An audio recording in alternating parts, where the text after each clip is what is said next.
guys, Jan here in the Northview Model Shop, and welcome to Basic Modeling 101 Glues. When you first get started, you kind of think there's only a few types of glues. The cheap tester's glue, which we all played with, and a contact cement, and only one type of contact cement. Well, here we're going to just cover some basic glues that we use here commonly in the model shop.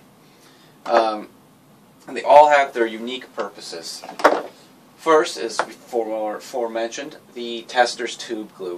This glue is great to start out with because it is very cheap. I think locally we see this for about $1.99. And you moderate when you use a little bit. We found through experiences the best bet is have a rag down, dab a little bit in, use, as aforementioned in the previous video, a toothpick, and apply your glue where you need it. Traditionally as kids we just went and we glued everything, and this thing's leaking. Hence the term glue bomb came about. This has its limitations. We find here the bond isn't very good. The dry time is very slow. But as a beginner modeler, as most of us still are, we need that time to position parts and to work with it.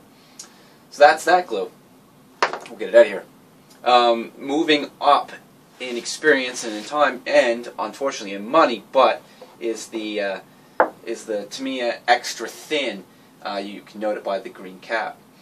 This glue is probably the workhorse and the staple of almost probably every pro modeler and highly experienced modeler.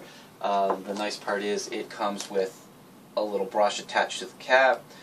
This glue goes a very, very long time.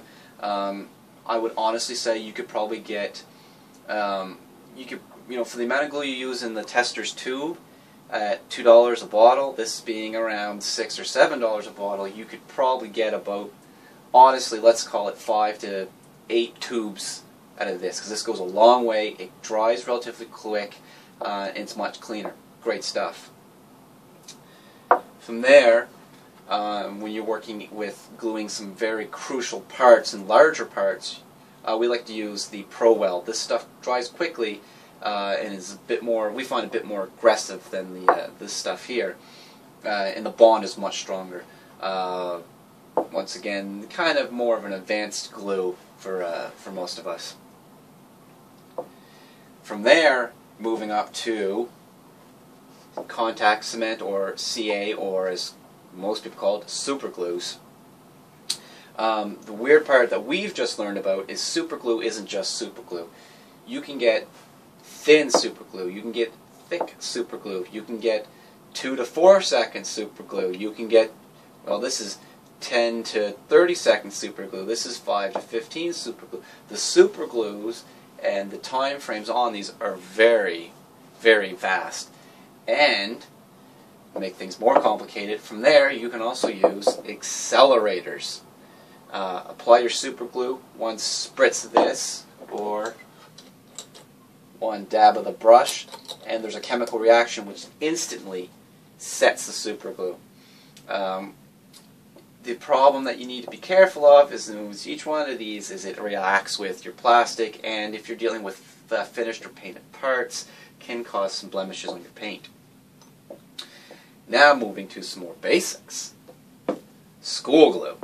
This would be surprised you or not, has many uses, and what we're finding now in the model shop is windows. We like to set our windows on our cars and jets and planes with super glue. One, it's easy to work with, it's cheap, it doesn't etch the glass, and it dries clear, and if there's a mess, it cleans up very easily. Testers offers a product, it's called Clear Part Cement. We had little to no luck with this, but many people do swear by it. And guys, you get into like extreme bonding stuff. Two-part epoxies, they come in, they require some mixing and some formulating. They come in 2-minute epoxies, 1-minute epoxies, 5-minute epoxies, 10-minute epoxies, 30-minute epoxies, 1-hour epoxies. Those, what we find are for, we like to use those to bond fuselages on airplanes together, wing sections, Mostly because you can apply this, it gives you some working time to get your clamps in position. They fill gaps a little more sanding after the fact, but they do get a very strong and superior bond. Alright guys, hopefully this cleared the air a little bit on some glues, and tune in next time. Adios.